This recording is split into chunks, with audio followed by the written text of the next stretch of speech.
Ayong buntag, usab sa tanan. Welcome back to Ate Amo, or AA for short.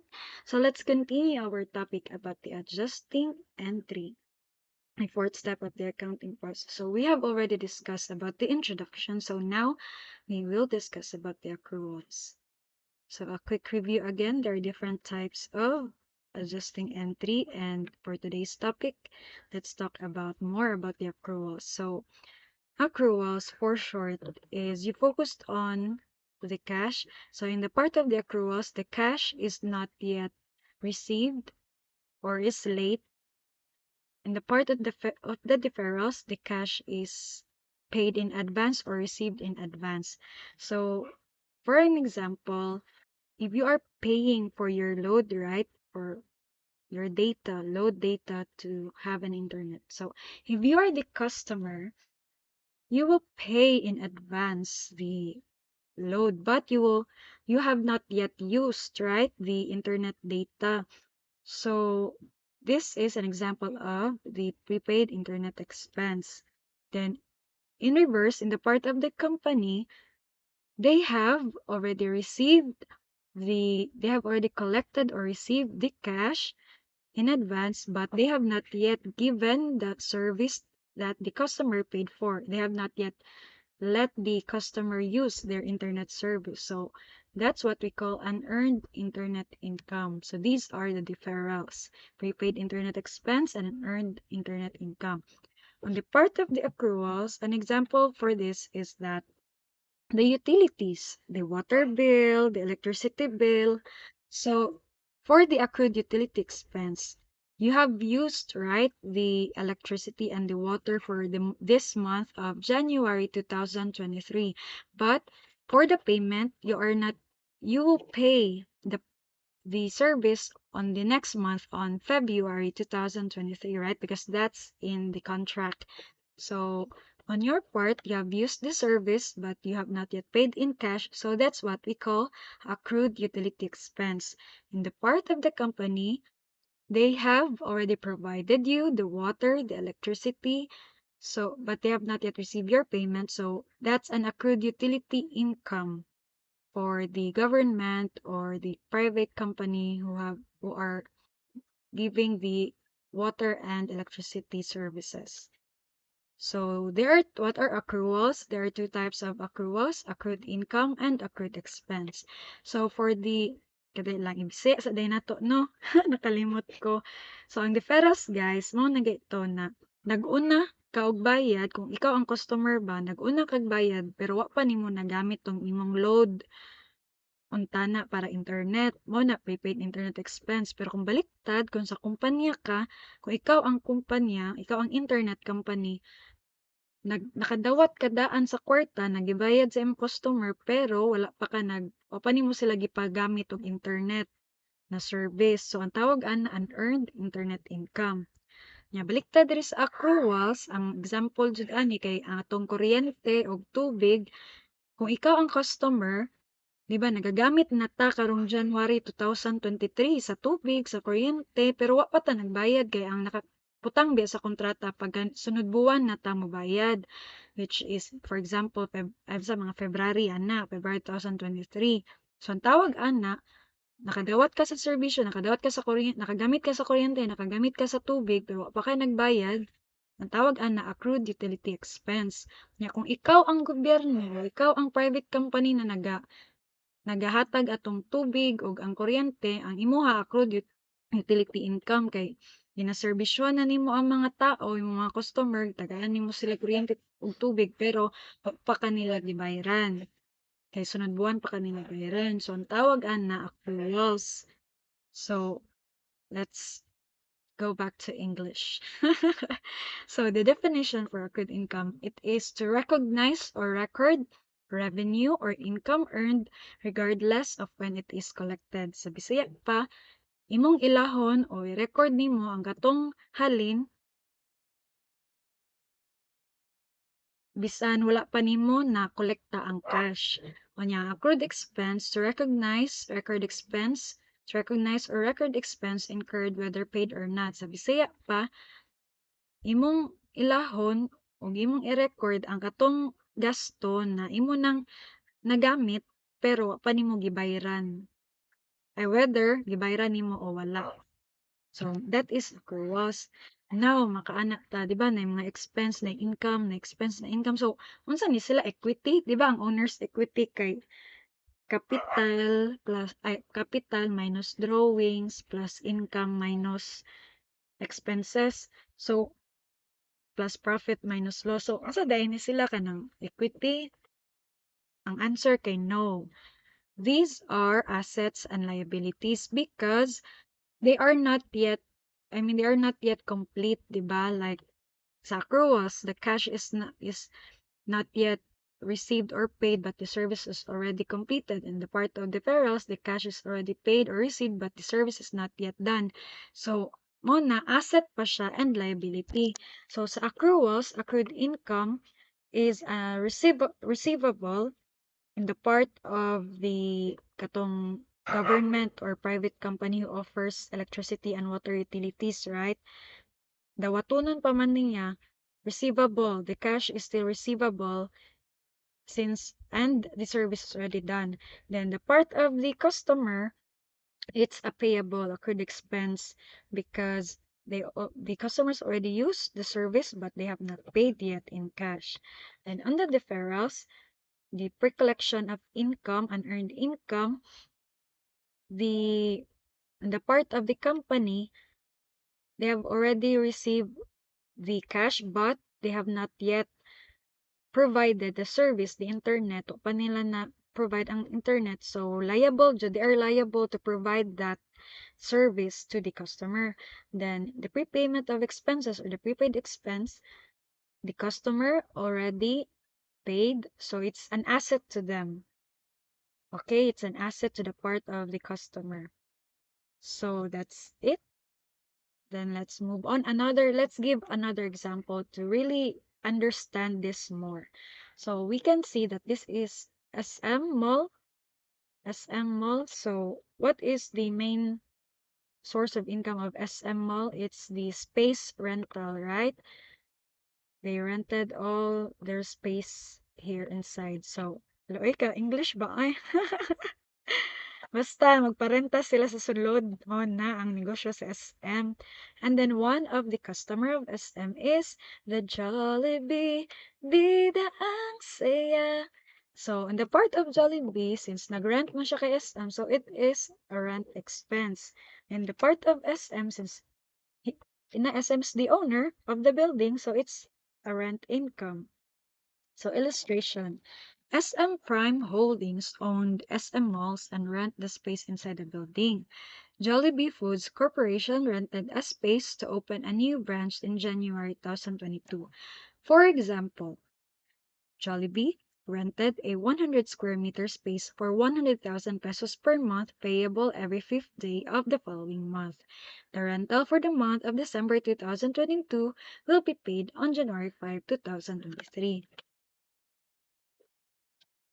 As an accounting staff, you are asked to record this transaction in the company's book as of December 31, 2022.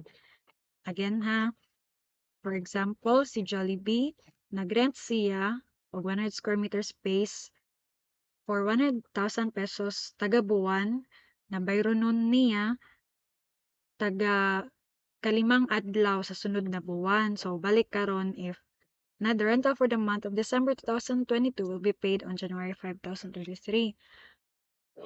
So, para sa na, December 2022, nagamit na ni Jollibee ang rental space. So, magbayad siya pagka January 5, 2023.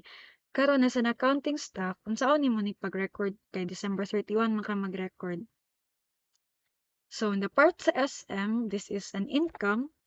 Wala pa na-receive ni SM. SM has not received the cash yet, but they already provided the service, the rental space.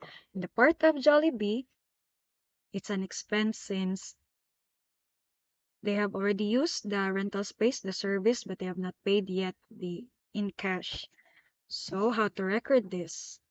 So, in the part of SM, in December 31, as the accounting staff, you will record accrued rent receivable, debit, 100,000, then credit rent income 100,000 pesos. To record rent income that was earned but not yet collected the cash from Jollibee for the month of December 2022. Para isuwat ang imuhang halin pero wala pa nabayran gikan kay Jollibee, wala pa nabayran ni Jollibee para sa December. Wala siya. Then, so Jollibee na book. If you're the accounting staff of Jollibee, you will record in December 31, 2022, debit rent expense 100,000 pesos and then credit accrued rent expense 100,000 pesos. To record rent expense that was incurred but not yet paid in cash to SM for the month of December 2022. Tama ba o lagi? Kani wala pa na dawat ni SM gikan kay Jollibee. Kani wala pa gibayad ni Jollibee paadto kay SM. So, pagka January 5, di ba January 5, if you are SM, so Jollibee should pay in cash the rental space of 100,000 pesos for the month of December. So debit cash 100,000 pesos, credit accrued rent receivable 100,000 pesos to close the accrued rent receivable. So what will happen to the T account? But this is the general journal and then this is the general ledger, the T accounts. So for the December 31, accrued rent receivable 100,000 debit, so accrued rent income receivable debit, tama, correct. And then the credit, rent income 100,000, rent income credit, December 31, tama, correct.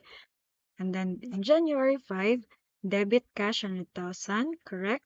Then credit accrued rent receivable 100,000 here, correct. So this will be 100,000 minus 100,000, 0.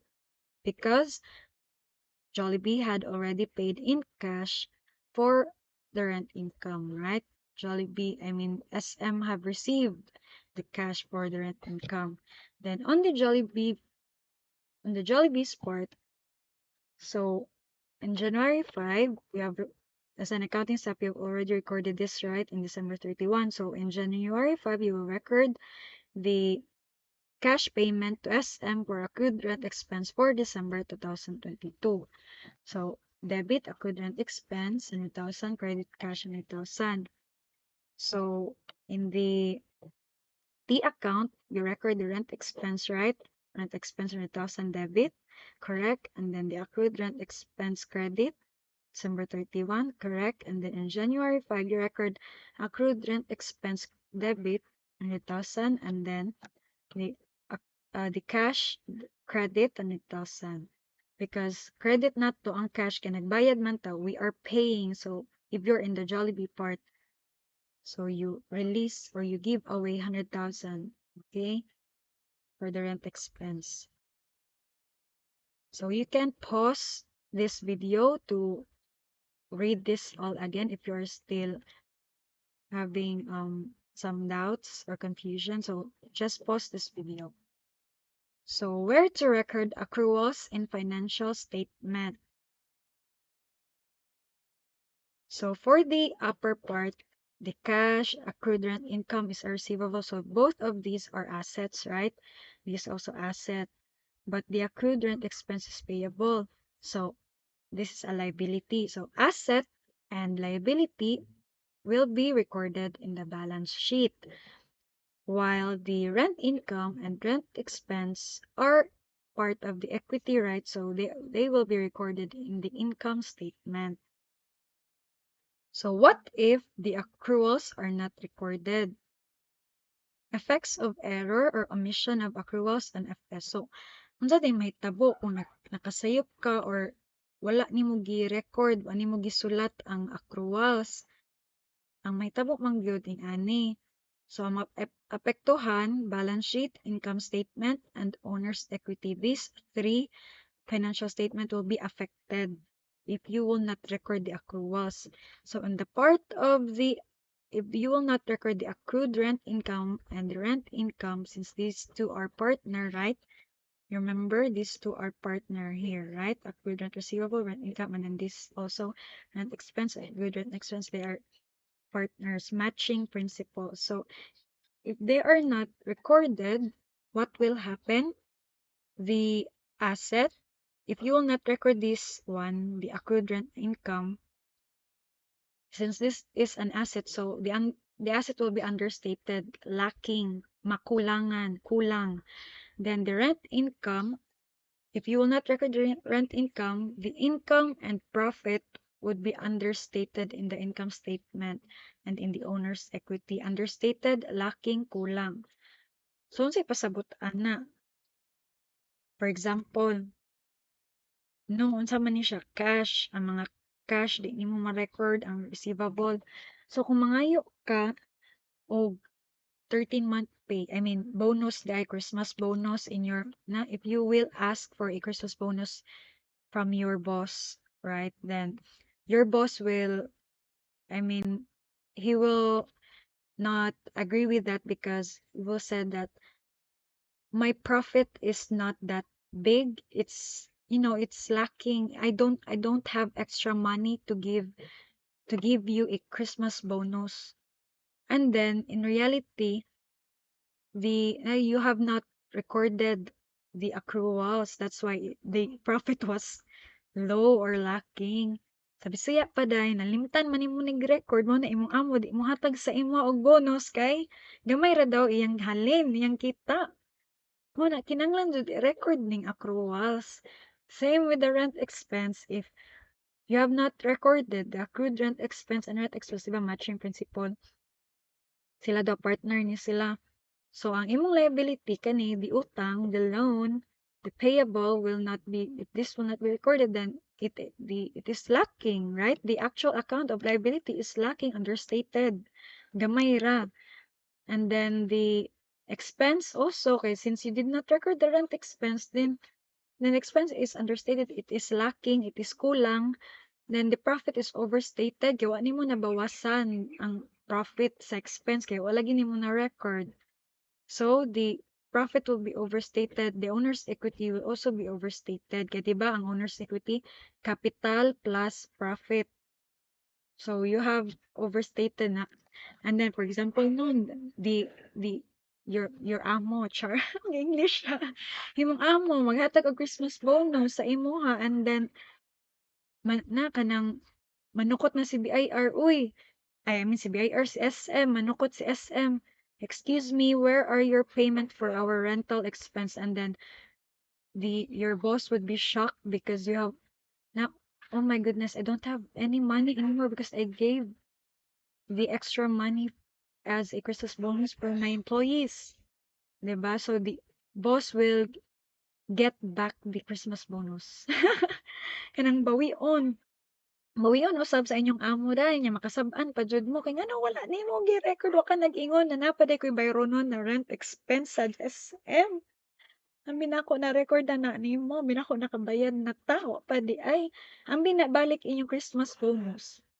So that will happen. That's how important the accruals are. Okay, so if you are still confused, feel free to comment down below your questions and just replay the video. So that's it for the accruals, and kita-kits sa next video, which is about the deferrals. Bye!